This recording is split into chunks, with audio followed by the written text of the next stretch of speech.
¿Cuántos siguen en bendición? Amén. El Señor es bueno en gran manera. Yo no sé cómo lo ve usted, pero para mí Dios es bueno y grande en misericordia. ¿Cuántos pueden decir amén? Amén. Él es bueno y por eso nuestra alma le alaba, le bendice, le glorifica, le exalta y le damos el honor a aquel que es digno de toda la gloria, la honra y la alabanza. Amén. No olvidemos, hermanos, de estar orando por la iglesia. La iglesia necesita que estemos orando unos por otros, que el Señor nos siga ayudando, nos siga bendiciendo. Hay situaciones difíciles, hay escasez, hay problemas económicos, sentimentales, familiares y físicos, porque hay muchos hermanos enfermos. Estemos orando y no se les olvide, mis hermanos, estemos orando por Jorge, ese varón de la casa de la hermana Elizabeth, que hoy le iban a hacer una traqueotomía. Que sea el Señor obrando en la vida de él, amén. Y en todos aquellos que están enfermos, la mamá de la hermana Elizabeth, de mi hermana Lucila, obviamente que también está aquí. Y sigamos orando. Hay muchos enfermos y necesitados en la iglesia. Oremos y estemos orando por la economía de la iglesia. Usted sabe que la intención de la escritura para la ofrenda es justamente que todos ofrendemos conforme a lo que dice la escritura, no solamente para sostener el lugar donde nos congregamos, sino que el propósito es que podamos dar ayuda a los necesitados de la iglesia, porque en la iglesia siempre va a haber hermanos más necesitados que otros. Entonces nuestra ofrenda es importante para poder bendecir a los hermanos que están en necesidad. Amén. Así que estemos orando al Señor por la economía para que podamos seguir avanzando y sigamos glorificando a nuestro Salvador. Amén. Amén.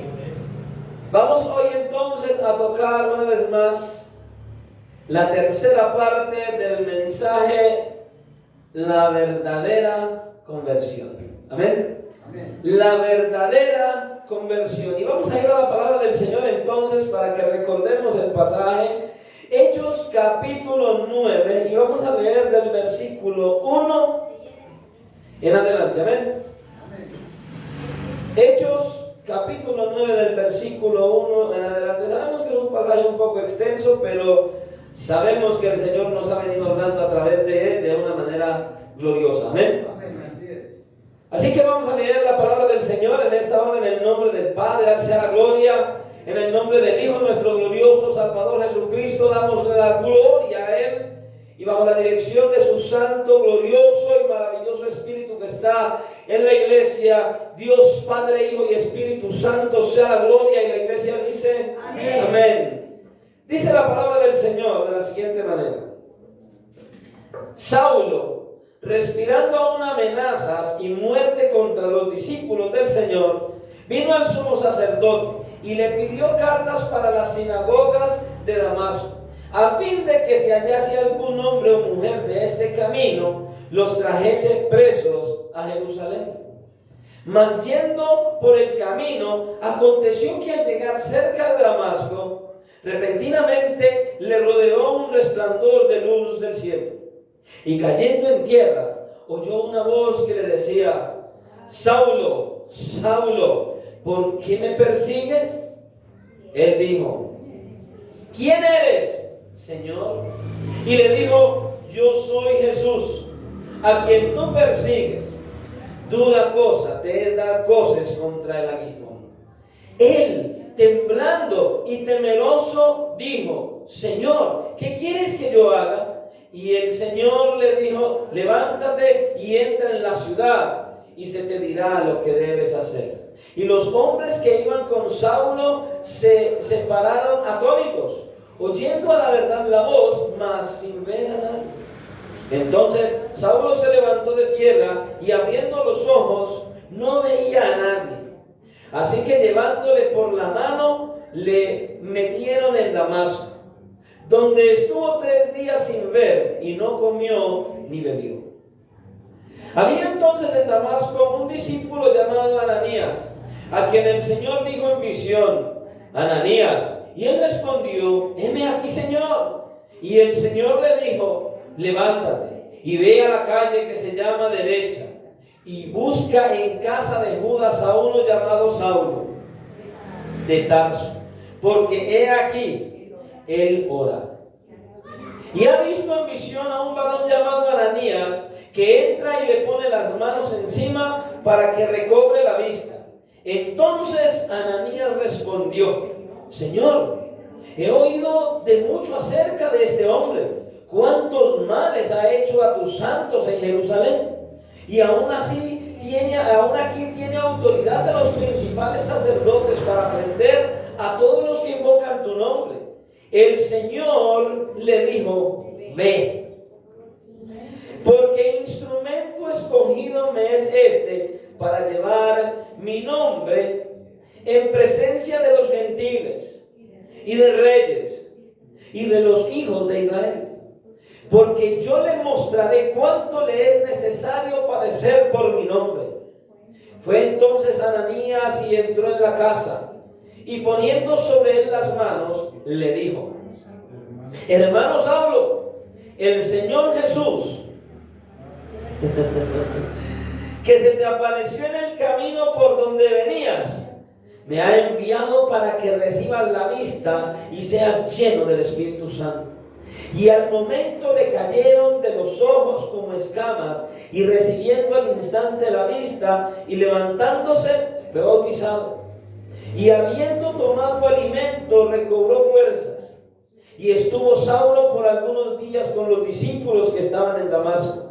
Enseguida predicaba a Cristo en las sinagogas, diciendo que este era el Hijo de Dios. Y todos los que le oían estaban atónitos y decían: ¿no es este el que asolaba en Jerusalén a los que invocaban este nombre? Y a esto vino acá para llevarlos presos ante los principales sacerdotes. Pero Saulo mucho más se esforzaba y confundía a los judíos que moraban en Damasco, demostrando que Jesús era el Cristo. Señor, gracias una vez más por tu santa y bendita palabra que traes para nosotros hoy. Gracias, Señor. Hoy una vez más te ha placido reunir tu iglesia. Te ha placido reunirnos como tu iglesia para seguirte adorando, para seguirte glorificando y para seguir recibiendo de ti instrucción, exhortación, ánimo, consuelo, edificación. Y hoy, Señor, por eso hay gratitud en nosotros.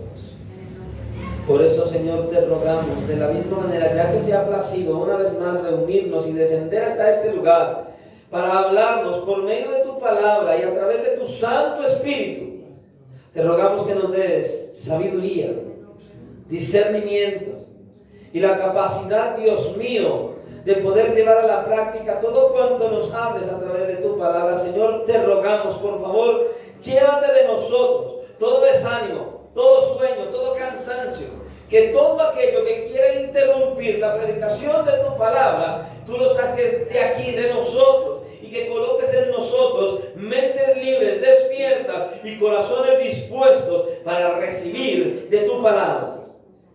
Por favor, Señor, ayúdanos a estar atentos, a estar receptivos y aceptar tu palabra tal y como la traes para nosotros. Sé tú, Señor, con el predicador, teniendo misericordia y usándolo.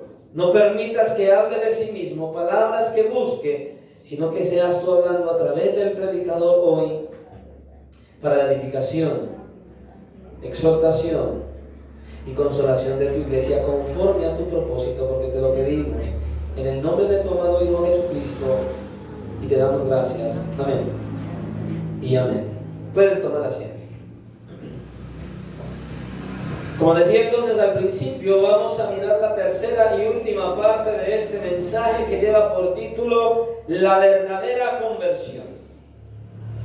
Y vamos a mirar rápidamente lo que hemos visto en los dos mensajes anteriores. Estuvimos hablando acerca de lo que es la conversión. ¿Qué es la conversión? Dijimos, volver la vista hacia la buena dirección, que quiere decir dejar de contemplar la vida desde la mala perspectiva del egoísmo personal para contemplarla en la buena dirección. Ahora, en otras palabras, significa volverse del rumbo en el que estábamos lejos de Dios hacia Dios.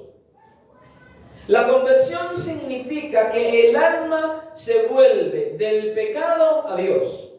Es lo que significa. El apartarse del pecado es el paso al arrepentimiento. Y entonces el volverse a Dios es el acto de fe mediante el cual la salvación se hace posible.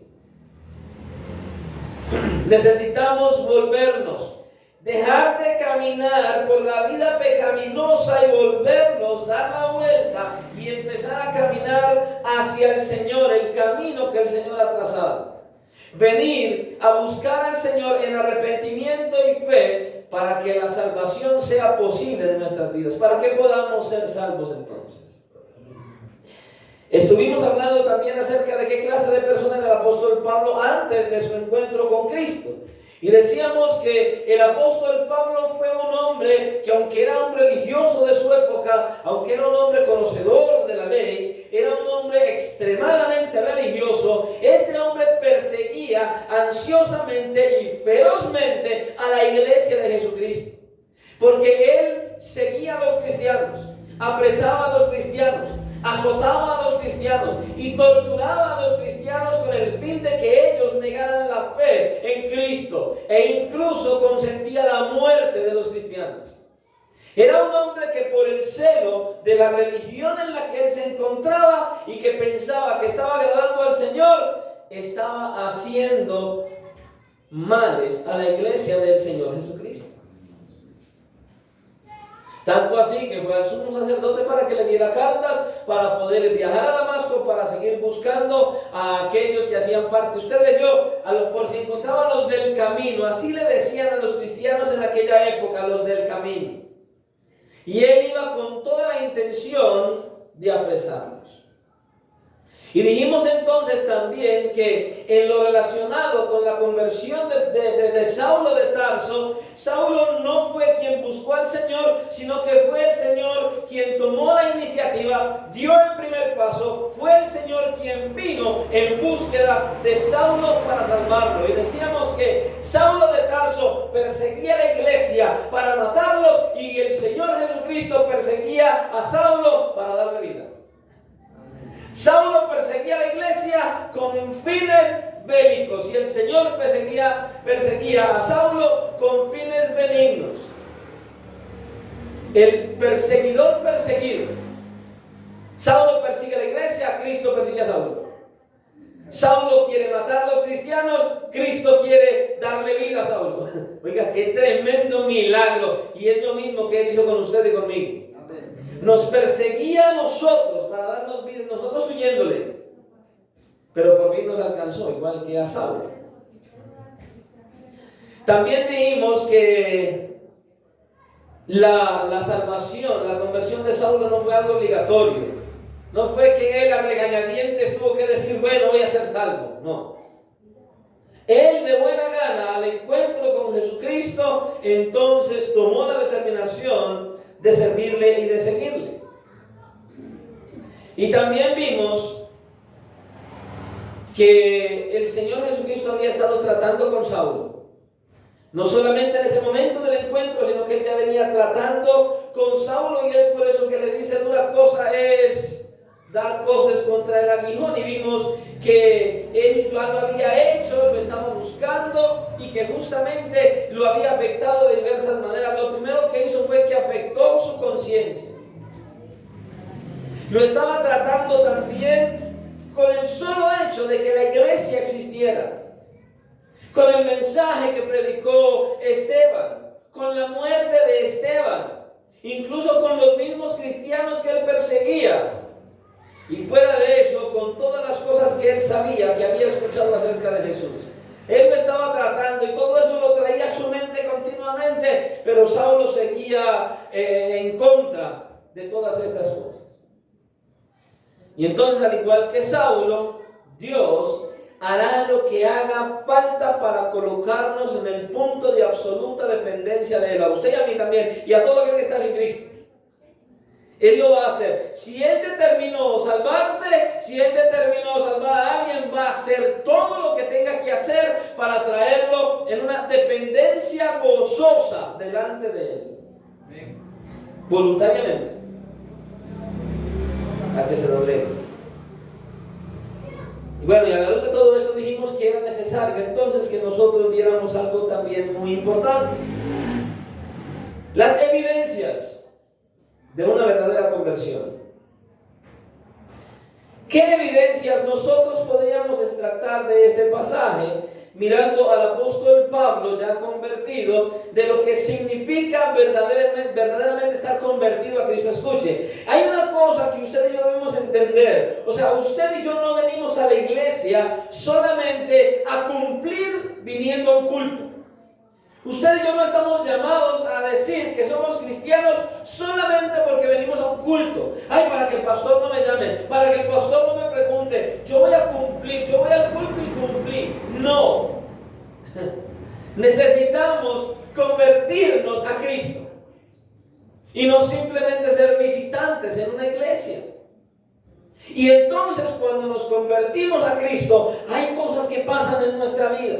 Hay muchas cosas que comienzan a cambiar. Nuestra manera de pensar, nuestra manera de hablar, nuestra manera de actuar. El Espíritu Santo viene a morar en nosotros y Él empieza a hacer una transformación interna. Empieza a renovar nuestra mente, nuestro corazón. Él empieza a cambiar todo lo que hay en nuestro interior de una manera que usted y yo decimos, ¿qué pasó? Cuando Él viene a morar en nuestro corazón. Entonces, el hombre y la mujer que están sin Cristo, entonces usted ve cómo son en todas sus etapas diarias. Como esposos, como esposas, como padres, como madres, como hijos. Y vemos hijos con corazones indolentes. Vemos esposos que maltratan a sus esposas, esposas que no se someten a sus esposos, que no los respetan, hijos que van por encima de las autoridades. Vemos cómo la gente se embriaga, cómo se droga, en fin, todo eso. Y cuando usted y yo venimos a Cristo, y cuando somos renovados, cuando somos transformados, todas esas cosas empiezan a quedar atrás. Porque el hijo empieza a ser hijo. Porque el hijo quiere agradar al Señor. Porque el esposo quiere agradar al Señor, haciendo lo que la Escritura le dice al esposo: maridos, amad a vuestras mujeres. Y las esposas empiezan a mirar la Escritura y a someterse conforme a la palabra. Mujeres, respeta a tu marido. Mujer, sométete a tu marido. Y así sucesivamente, y todo empieza a dar un vuelco en nuestro interior. Ya no nos gustan las drogas, ni el alcohol, ni la fornicación, ni el adulterio, nada de eso. Todo eso empieza a pasar cuando hay una verdadera conversión. Él empieza a hacer un renuevo completo en nuestra vida. Pero el apóstol Pablo nos muestra también otras características que usted y yo debemos tener.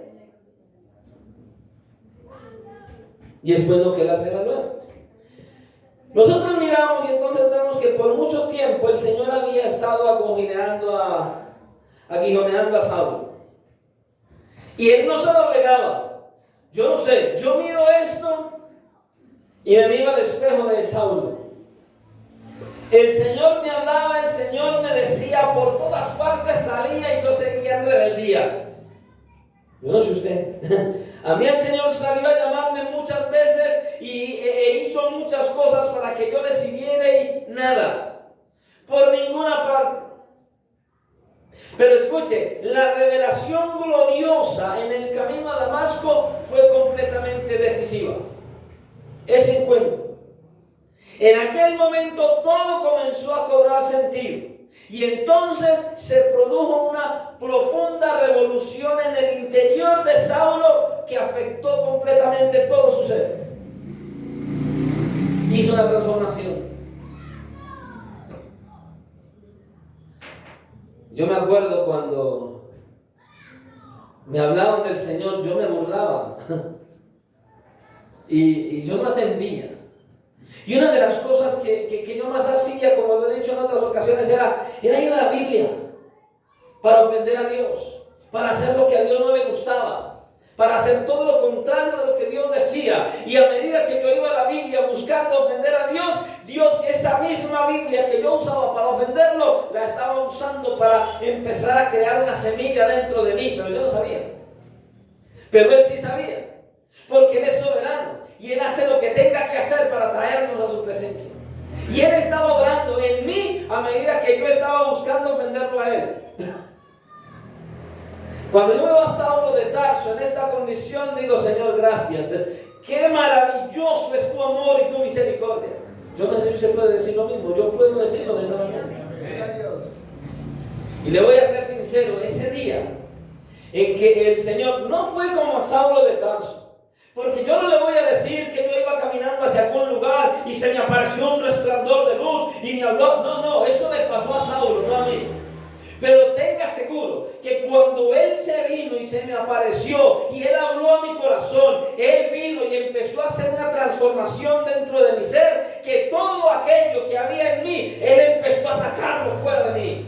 Él empezó a hacer una transformación en mi mente y en mi corazón. Ese encuentro con Cristo, esa ocasión fue decisivo. Él empezó a hacer una restauración de adentro hacia afuera en mi vida. Y le voy a decir algo, hasta hoy sigue trabajando en ella. Hasta hoy. Saulo de Tarso fue afectado por la gloria de Dios. Ahora, cuando los hombres que iban con Saulo se recobraron, uy, ¿qué fue esto? Ellos oían la voz, pero no veían nada. ¿Usted se imagina la reacción de estos hombres? Oír la voz y no ver nada. Y enseguida ver a Saulo ciego.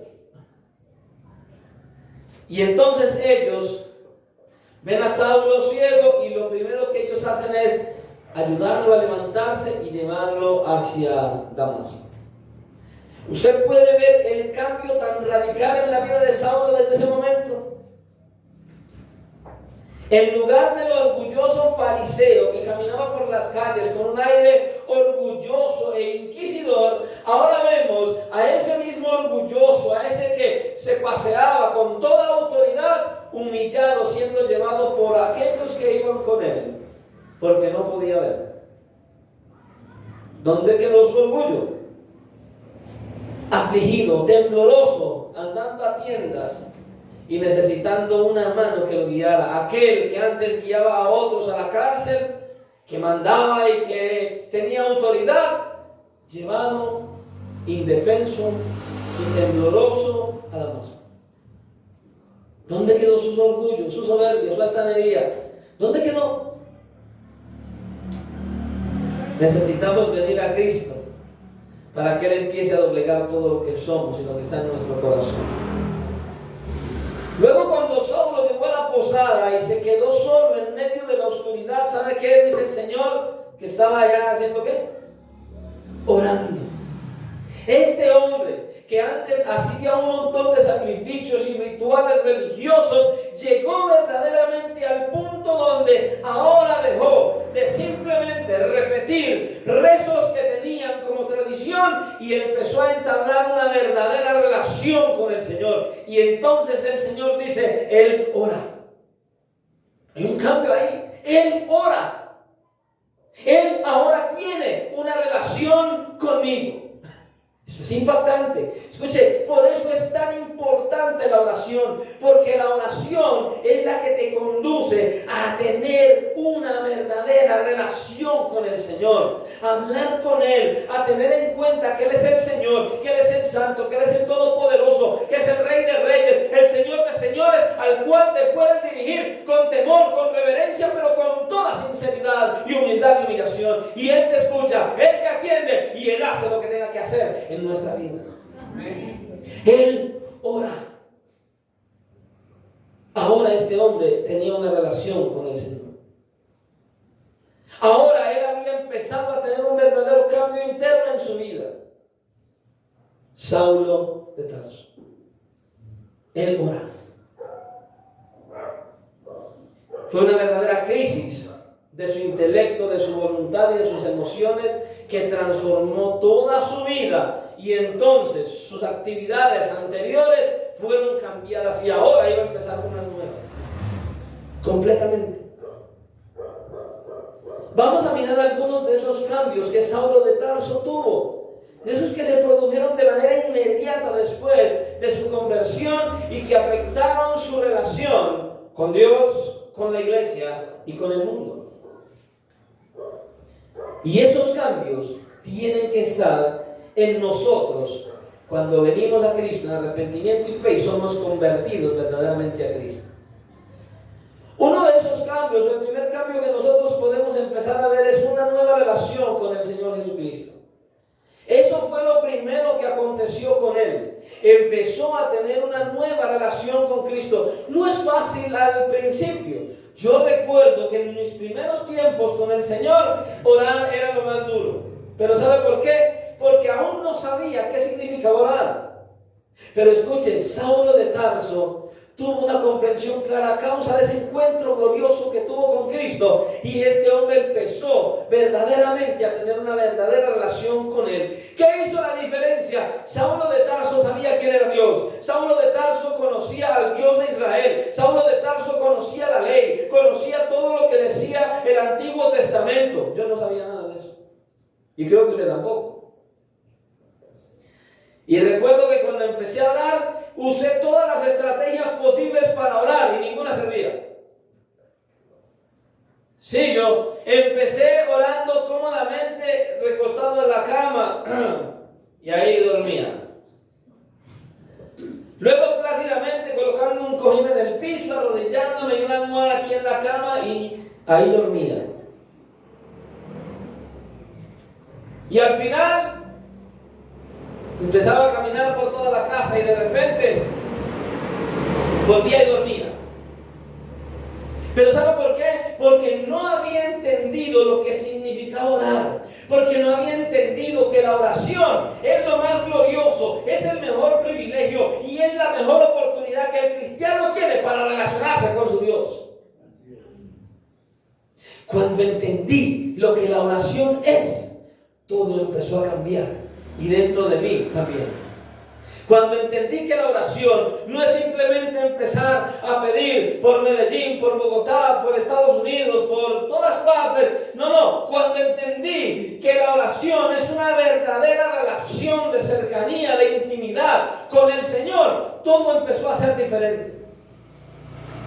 Y esa relación con Él empezó a hacer una transformación en mi interior, que no me lleva a la perfección aquí, ni a usted ni a nadie, pero que nos conduce a que cada día estemos en ese proceso de santificación, en ese proceso de alejarnos cada día más del pecado y acercarnos cada día más a Dios, aborrecer cada día más lo que Dios aborrece y cada día amar más lo que Dios ama. Y Saulo estaba allí. Ahora tenía una nueva relación con Cristo. Hasta ese momento, hasta antes de su encuentro con Cristo, él había sido un enemigo activo de Cristo. De hecho, en Hechos capítulo 26 y en los versículos 9 y 10, el apóstol Pablo dijo: yo ciertamente había creído mi deber hacer muchas cosas en contra el nombre de Jesús de Nazaret, lo cual también hice. ¿Se da cuenta? Él era un enemigo de Cristo, pero escuche, aquella luz que había resplandecido camino a Damasco le despertó súbitamente a la realidad. ¿Quién era Jesús? De que en lugar de él estar sirviendo a Jesús, él estaba orando en contra de Cristo.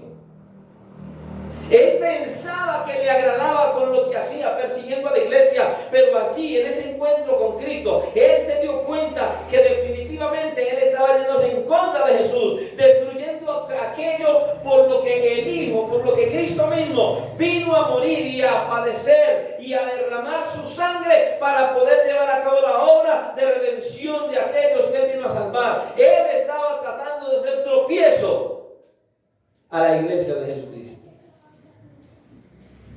Estaba en contra de aquel que derramó su sangre en la cruz del Calvario por aquellos que vino a salvar. Él se enteró de eso. Saulo de Tarso, persiguiendo a los cristianos, estaba persiguiendo a Cristo mismo.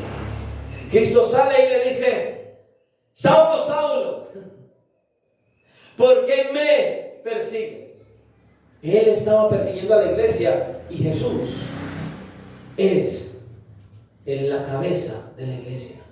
Somos todos un cuerpo donde la cabeza es Cristo. Y entonces cuando un miembro del cuerpo se duele, Cristo reacciona. ¿Por qué me persigues? Dice.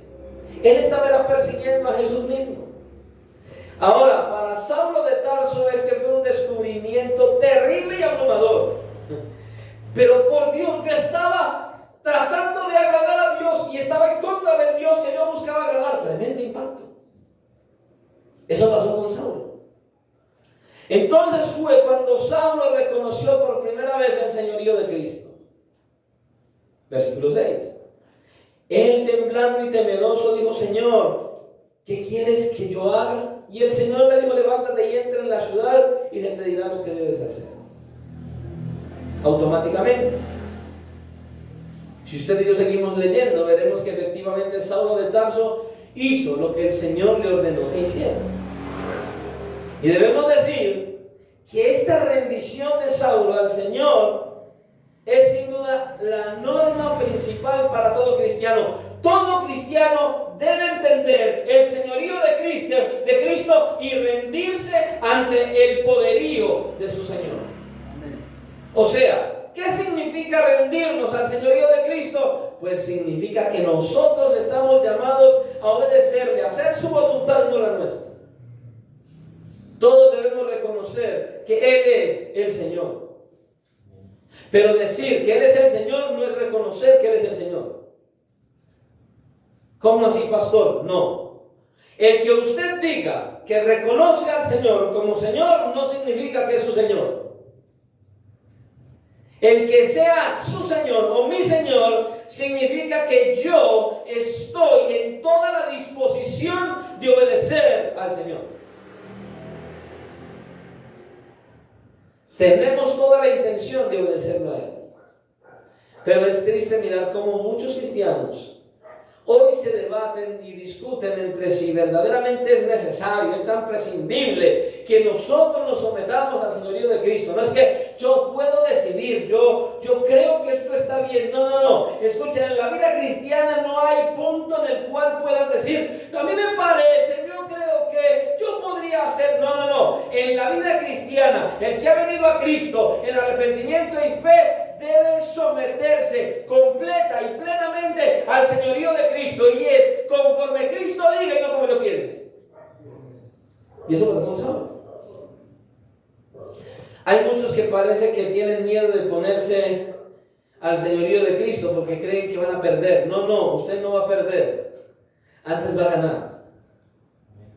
Es que voy a perder libertad, entonces ahora yo tengo que ceder a todo lo que Él diga, pero yo también tengo planes, yo tengo metas, yo tengo visión. El que viene a Cristo en arrepentimiento y fe y es convertido verdaderamente a Cristo, ese deja de lado sus anhelos, sus deseos, su visión, y entonces deja que la visión, el anhelo y los deseos de Cristo sean suyos. ¿Por qué? Porque mis deseos, mis anhelos y mi visión me conduce a la condenación, mientras que lo que Cristo trae a mi vida es para vida eterna. A veces no entendemos eso. Y como no nos queremos someter, empezamos a tener una vida aislada del Señor, aislada de la iglesia, lejos de Él. No tenemos una relación con Él, pero queremos que Dios nos bendiga. Queremos tener buen empleo, queremos dinero, queremos salud, queremos todas las comodidades y en cada día más lejos del Señor. No va a pasar así. El Señor es bueno y te va a ir dando momentos de refrigerio porque es bueno. Pero va a llegar un momento donde Él va a llevar a cabo lo que dice en su palabra. ¿Usted sabe qué dice? Que Él, ¿qué es lo que hace con los hijos? Disciplina y azota a los que aborrecen, ¿cierto? A los que tiene por hijos, a esos que Él determinó llamar como hijos, pero que están rebeldes, que están desobedientes, que no quieren venir, que no se quieren someter a su señorío. Él dice: bien, aquí viene la disciplina ahora y el azote para enderezarlos y conducirlos por el buen camino. Yo le voy a ser sincero, yo prefiero no azote ni disciplina. Yo prefiero más bien voluntariamente decir: Señor, ayúdame a obedecer. Pero es que hay muchos que se les habla, se predica la palabra y siguen haciendo lo contrario, y en vez de acercarse más a Cristo, se alejan más de Él. Le voy a decir una cosa: si usted pretende vivir la vida cristiana y tener una buena relación con Cristo basado en las circunstancias, entonces usted está caminando por el lado que no es. Escuche, si las circunstancias son malas, si hay tormentas, si hay muchos problemas, si hay muchas dificultades y si hay muchas necesidades, es donde yo más debo estar aferrado al amado de Cristo y estar aferrado a su señorío. Y entonces, cuando vengan los buenos tiempos, los tiempos de refrigerio, entonces más me aferro también a Cristo, porque es bueno y grande en misericordia. Lo necesito en los momentos de prueba, lo necesito en los momentos de cuando hay sosiego y calma. Una relación nueva con Cristo. Ahora, ¿cuál era la razón por la que Pablo se sujetaba al señorío de Cristo después de su conversión? Bueno, antes de su encuentro con Cristo, Saulo se esforzaba por obedecer a Dios conforme a lo que él conocía acerca de las obras de la ley. Él buscaba tener el favor de Dios cumpliendo lo que él sabía que había que cumplir de la ley. Ahora, con este encuentro con Cristo, él sabe que la razón por la cual le sirve y le obedece es porque había quedado fascinado con la gloria y la gracia que le mostró. Su gloria y su gracia manifestada fue lo que a él lo convenció. Ya él no tenía que esforzarse por ganar el favor de Dios haciendo esta o aquella obra. No, él ahora quedó fascinado porque sin necesidad de hacer nada, él viene, se le presenta y lo salva. Eso es tremendo. La gratitud de Saulo de Tarso fue impresionante. Él quedó tan agradecido con el Señor que ahora lo único que quería era mostrarle su gratitud. ¿Verdaderamente estás valorando la salvación que el Señor te dio y te esfuerzas en mostrarle la gratitud al Señor? ¿O eres de los que se queja a diario por lo que no tiene, en vez de dar gracia por los que tienen, por lo que tienen?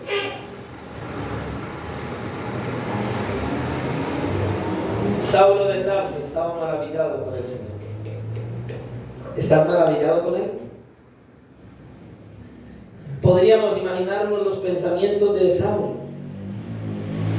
Aunque él era un enemigo empedernido de Jesús, y aunque había dedicado todos esos años de su vida para hacer todo el daño que pudo a la causa de Jesús, sin embargo, cuando el Señor Jesucristo viene a un encuentro con él, no viene de una manera violenta y vengativa.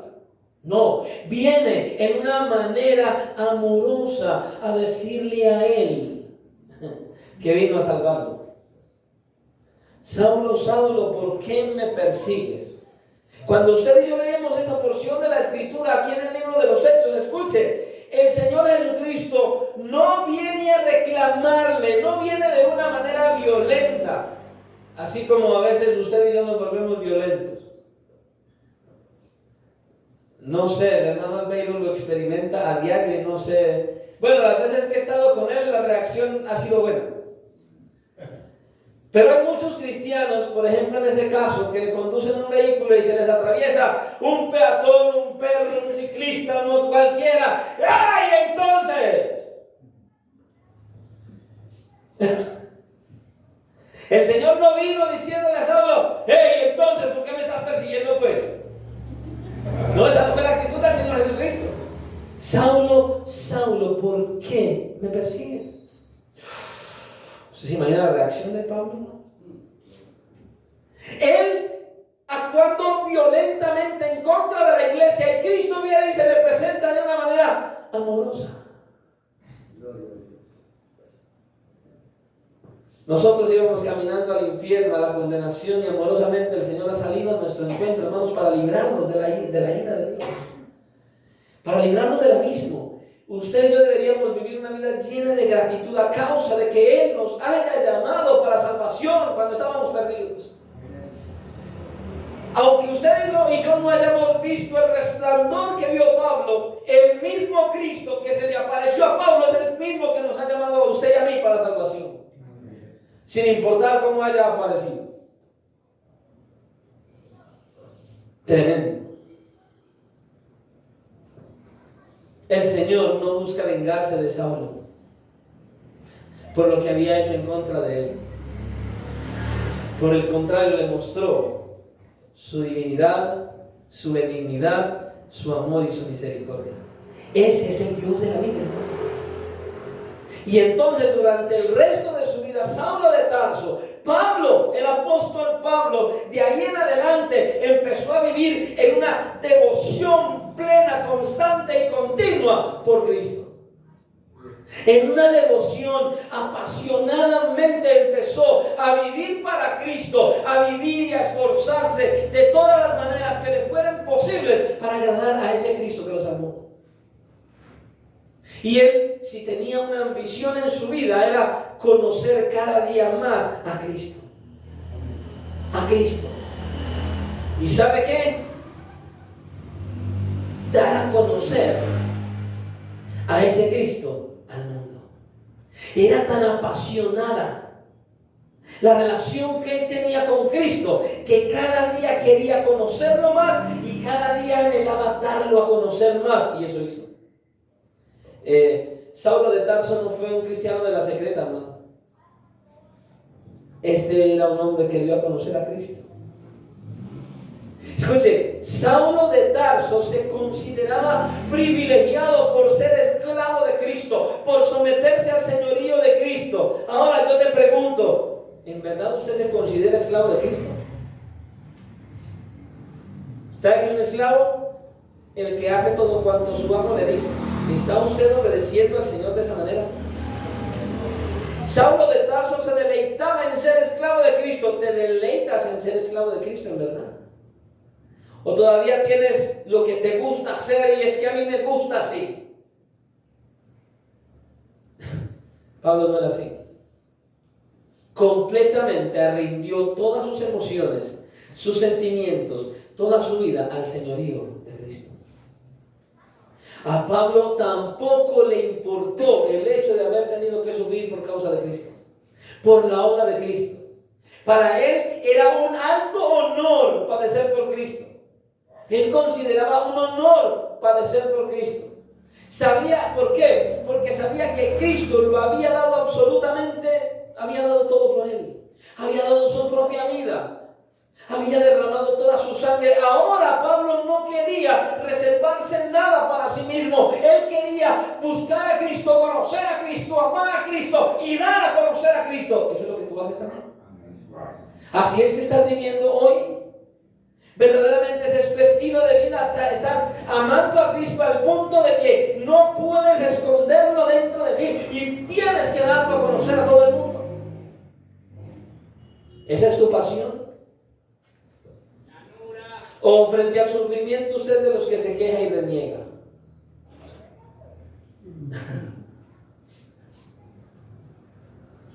¿O usted verdaderamente reconoce que su sufrimiento por Cristo es un privilegio, es un honor?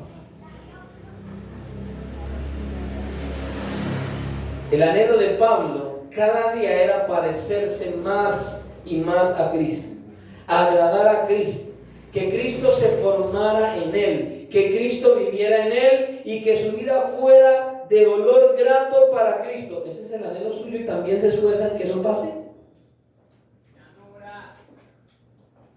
Tenemos que examinar eso.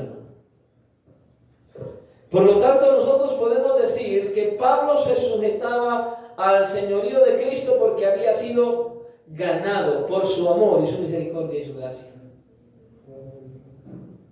Eso fue. Pero en otro sentido también es importante subrayar que él obedecía al Señor porque había llegado a reconocer la deidad de Jesús. Él era Dios. Él llegó a reconocer que él era Dios. Ahora,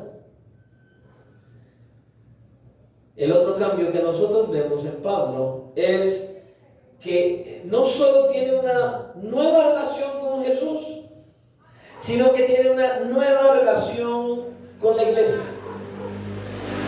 Con la iglesia. ¿Cómo así, pastor? Sí, él tenía ahora una nueva relación, una comunión con Cristo. y ahora no solamente con Cristo, sino también con la iglesia. Cuando Ananías fue a ministrarle al apóstol Pablo, a Saulo de Tarso, él entró y al entrar a la habitación donde él se encontraba, la bienvenida que le dio fue de una forma fraternal.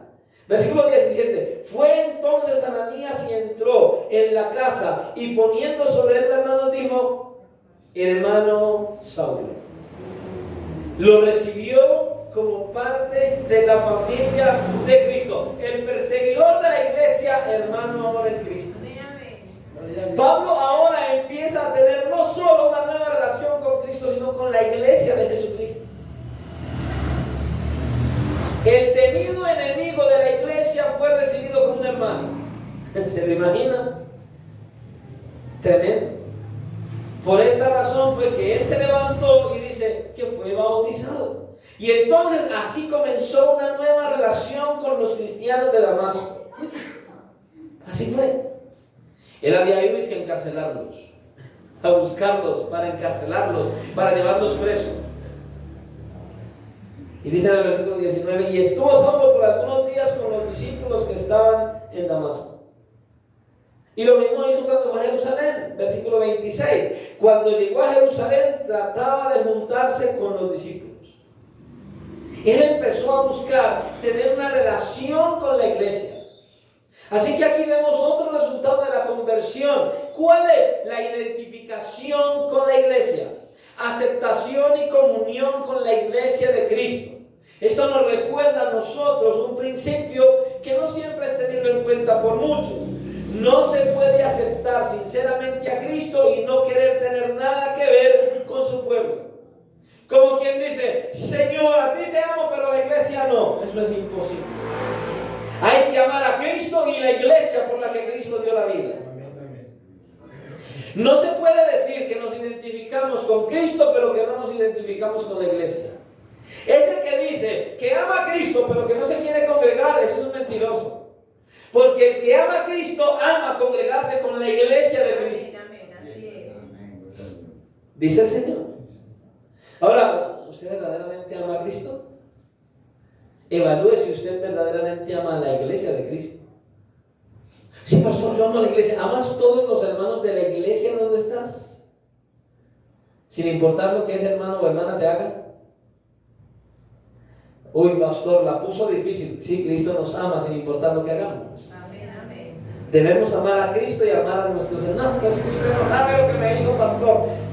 No sé lo que te hizo, pero sí sé que tu pecado le hizo a Cristo. Entonces debemos amarnos los unos a los otros porque Cristo nos ama a cada uno de nosotros. Entonces, al tener una nueva relación con Cristo, tenemos una nueva relación con la iglesia. Ahora, escuche, a veces no entendemos. Esposos, nuestras esposas son hermanas en Cristo, aparte de que son esposas. Porque son hermanas lavadas por la sangre de Cristo. Y entonces si maltratas, si tratas mal a tu esposa, te estás metiendo en un problema con Cristo. Porque estás en pecado. Estás pecando contra Cristo mismo. Y entonces Cristo te va a decir: óyeme, ¿por qué me persigues? Esposas que tratan mal a sus esposos están metidas en un gran lío con Cristo. ¿Por qué? Porque ese esposo es un hermano en Cristo. Y creo que de ahí en adelante usted ya debe saber: hijos con padres, padres con hijos y sucesivamente. Debemos amarnos los unos a los otros porque Cristo nos ama. Amén. Porque fuimos lavados por la misma sangre, comprados por la misma sangre, por el mismo Cristo. Hemos sido comprados, somos uno en Cristo. Entonces debes amar a Cristo y a la iglesia de Cristo. Tu esposo, tu esposa, tu hijo, tu hermano, tu hermana. Somos lavados por la misma sangre, debemos amarnos igual. Amén, amén. Si verdaderamente dices que amas a Cristo. El tercer cambio fue una responsabilidad hacia el mundo. Esta es la que menos tienen muchos hoy. El apóstol Pablo entendió entonces que había sido llamado para una labor. Jesucristo ya había indicado a Saulo a través de Ananías cuál iba a ser su misión. Versículo 15. instrumento me es este para llevar mi nombre en presencia de los gentiles, de reyes y de los hijos de Israel. Saulo comenzó a cumplir de manera inmediata, ahí mismo en Damasco, esta encomienda.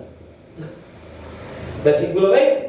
Enseguida predicaba a Cristo en la sinagoga diciendo que este era el Hijo de Dios. El llamamiento a testificar de Jesucristo va siempre de la mano con la conversión. Siempre. Eres convertido a Cristo, automáticamente estás llamado a pregonar, a hablar, a testificar de ese Cristo. Y para Saulo, o sea, para el apóstol Pablo, eso se convirtió en una gran necesidad. Predicar el Evangelio de Cristo, tanto así que él dijo: ¡ay de mí si no anunciar el Evangelio! ¿Puedes decir que estos tres cambios están en tu vida también? ¿Tienes esa verdadera relación con Cristo? ¿Tienes esa verdadera relación con la iglesia? ¿Y tienes ese verdadero compromiso con el mundo? Ese es el verdadero convertido, mi hermano. Y nosotros, aunque no hayamos recibido el mismo llamado específico que tuvo el apóstol Pablo, hemos sido comisionados para ser testigos de Cristo. Y tenemos el elevado privilegio y la responsabilidad de presentarle en la tierra a Cristo, comunicando el mensaje del Evangelio al mundo. Segunda de Corintios capítulo 5 versículo 20, el apóstol Pablo escribiendo a la iglesia en Corinto dice: así que somos embajadores en nombre de Cristo, como si rogase por medio de nosotros, como si Dios rogase por medio de nosotros, os rogamos en nombre de Cristo, reconciliaos con Dios. Este es el mensaje para el converso, este es el mensaje para el perdido, pero este es el mensaje para muchos que están en la iglesia y que todavía no han venido a Cristo en el arrepentimiento y fe. Lo que debemos preguntarnos entonces es: ¿se manifiesta en nosotros una verdadera conversión? ¿Podemos decir que verdaderamente tenemos esa genuina conversión? ¿Somos convertidos verdaderamente a Cristo? Creo que tenemos que examinarnos en ese punto. Usted debería, ahí donde está, mirarse usted mismo y decir: ¿yo estoy convertido verdaderamente o no? Esto es importante. Porque si usted no está verdaderamente convertido, está en peligro. ¿Por qué, pastor, estoy en peligro? Porque la venida de Cristo puede ser en cualquier instante, porque el día de su muerte puede ser hoy. La mía también. El pastor no se escapa. Esa es la primera pregunta que el pastor de esta iglesia le hizo. ¿Estoy yo convertido verdaderamente a Cristo? Debemos examinarnos, hermanos. La conversión es importante. Es lo que nos da la entrada al reino de los cielos. Porque la conversión trae el arrepentimiento y la fe. Ahora, si usted se examina y ve que probablemente no está convertido, es hora de venir a Él entonces. Porque si Él está hablando hoy, es para que usted venga a Él en arrepentimiento y fe, si aún no ha sido convertido a Cristo genuinamente. Que usted venga en humillación delante del Señor y le diga: Señor, verdaderamente yo reconozco, me falta esto, Señor, me falta todo esto, Señor, por favor, necesito que me conviertas. Hay que venir a Él rogando y suplicando para que Él venga y te transforme y te dé una nueva vida. Para que Él transforme tu vida. Por eso evalúa lo que has escuchado. ¿Tienes una nueva relación con Cristo? Legítima, genuina. ¿Tienes esa nueva relación con la iglesia de Cristo? ¿Amas a Cristo y amas a tus hermanos de la iglesia sin importar lo que hagan? ¿O tienes algún grado de resentimiento con algún hermano o hermana de la iglesia? Si tienes algún grado ahí, de alguna cosita, esa risiña, esa cosita contra tu hermano o tu hermana, tranquilo, es la misma que tienes contra Cristo. O sea, no lo amas, ni al hermano tampoco. Y tienes ese compromiso con el mundo de anunciar el Evangelio de Cristo, primeramente con tu estilo de vida y luego con la predicación del Evangelio. No, pastor, estamos muy mal, pastor. Cristo te dice, ven a mí ahora que yo puedo transformar tu vida. Ven a mí que yo estoy dispuesto a hacerlo. Ven a mí, ven, humíllate. Ven delante de mí que yo puedo transformarte. Yo quiero transformarte. Tengo el poder para hacerlo. Solo ven a mí en arrepentimiento y en fe. Humíllate delante de mi presencia y yo lo voy a hacer. Él tiene el poder para hacerlo. Y Él quiere hacerlo. Gloria a Dios. Él quiere hacerlo. Deje de hacer como Saulo. Dura cosa te es dar cosas contra el aguijón. Deje de estar peleando contra el amor de Cristo. No se golpee más con el aguijón. Ríndase, humíllese delante del Señor. Venga a Él, acérquese a Él, búsquele con todo su corazón y Él va a obrar en tu vida de una manera gloriosa. Te va a cambiar, te va a transformar, te va a restaurar y fuera de eso te va a hacer un siervo para su gloria, para que anuncies a ese mismo Cristo y otros también puedan conocerlo y vivir para su gloria. Amén, amén. Acércate a Él y dile, Señor, aquí estoy y así estoy. Oremos al Señor.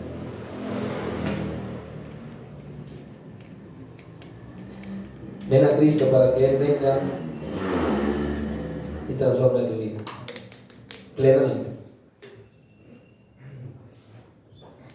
Señor y Dios, delante de tu presencia estamos en el nombre de tu Hijo Jesucristo, reconociendo que definitivamente hay tantas cosas que tienen que ser cambiadas en nosotros. Por eso venimos a ti hoy, Señor, reconociéndolo, humillados delante de tu presencia, Señor. Nada somos sin ti. Tu palabra lo dice. Tú eres la vid, nosotros los pámpanos. Señor, si nosotros somos cortados de ti, caemos al piso, nos secamos y entonces seremos recogidos y echados al fuego. Señor, por favor, ayúdanos a permanecer en ti, que tus palabras permanezcan en nosotros, que nosotros busquemos ansiosamente agradarte. Señor, hay algún problema en nosotros, hay algo en nuestro interior que no nos deja acercarnos a ti, Señor, con esta pasión con la que Pablo se acercó. Hay algo que está impidiendo nuestro encuentro personal con el Cristo de la gloria. Hoy, Señor, venimos en el nombre de tu Hijo a rogarte, a suplicarte. Señor, por favor, ayúdanos a venir a ti en arrepentimiento y en fe, en humillación, en ruego, en súplica, en dependencia total de ti, para que seamos cambiados, transformados y renovados. Por favor, Señor, ayúdanos a experimentar esa pasión, entendiendo que tú hiciste algo glorioso. Viniste, viviste en nuestra vida, predicaste las buenas nuevas de salvación, entregaste tu cuerpo para ser molido por nosotros. Fuiste a la cruz del Calvario a llevar nuestros pecados a cuestas, recibiendo así toda la ira del Padre. Ahora, Señor, ayúdanos a reconocer ese gran sacrificio, esa muestra de amor tan gloriosa. Y que esa muestra de amor sea la que nos conduzca a nosotros al arrepentimiento y a la fe, a una conversión genuina. Ayúdanos, Señor, a que nuestro corazón se quebrante, se humille, venir a ti con corazones contritos y humillados ante tu presencia, para poder recibir de ti tu perdón. Y que tú nos des la fuerza, la fortaleza, la ayuda, y que nos levantes y que nos lleves hacia adelante de victoria en Cristo Jesús. viviendo cada día para la gloria y honra de tu bendito nombre. Señor, ayúdanos y guíanos conforme a tu bendito propósito, que esta porción de tu palabra que has traído hoy, no la echemos al vacío, sino que la tengamos en mente y que busquemos ansiosamente tener esa nueva relación con Cristo, esa nueva relación con la iglesia y ese compromiso con Él. Eso te lo pedimos hoy, dándote gracias por tu palabra y por el interés que tienes de edificarnos. Y ahora al salir de este lugar te rogamos que nos lleves en bendición, en victoria, en paz y seguridad a nuestros hogares, y que nos lleves a seguir meditando y reflexionando en tu palabra, para que podamos verdaderamente tener ese compromiso con el mundo, esa relación con la iglesia y esa relación contigo, legítima, genuina y verdadera. Porque te lo pedimos dándote gracias en Cristo Jesús, para la gloria tuya. Amén y amén. El Señor les continúe bendiciendo. Dios les guarde grande. Amén.